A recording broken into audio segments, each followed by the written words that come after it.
ஐயப்பனின் தவக்கோல தரிசனம். அடர்ந்த கானகத்தில் சின்முத்திரையுடன் தியான கோலத்தில் இருக்கும் ஐயப்பனை கண்குளிர தரிசிக்கும் போது பிறவிப் பயனை அடைந்த சந்தோஷத்தை தருகிறது. அதையடுத்து ஐயப்பனின் தரிசனத்திற்கான விபரம் மற்றும் பலன்களை காணலாம். சின்முத்திரை. சபரிமலையில் ஐயப்ப சுவாமி நமக்காக தவம் இருக்கிறார். தனது 3 விரல்களை மடக்கி ஆட்காட்டி விரலால் பெருவிரலை தொட்டுக்கொண்டு சின்முத்திரை காட்டுகிறார். சித் என்றால் அறிவு என பொருள். இந்த வார்த்தையே காலப்போக்கில் மருவி சின் என மாறியது. எது உண்மையான அறிவு என்பதை விளக்குவதுதான் இந்த சின்முத்திரை ஆகும். ஒவ்வொரு மாதமும் இரவு நடை சாத்தும் போது ஹரிவராசனம் பாடிவிட்டு கிலோ கணக்கில் பசுமையான திருநீற்றை ஐயப்பன் மேல் சாத்துவார்கள்.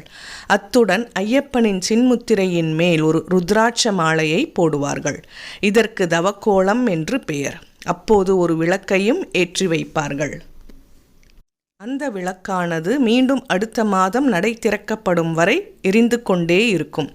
இந்த அதிசயம் தவறாமல் அரங்கேறுகிறது. கோவில் கதவு திறந்து உலகத்தின் பார்வை அந்த கோவிலுக்குள் நுழைந்ததும் ஐயப்பனின் தவக்கோலம் கலைந்து விடுகிறது.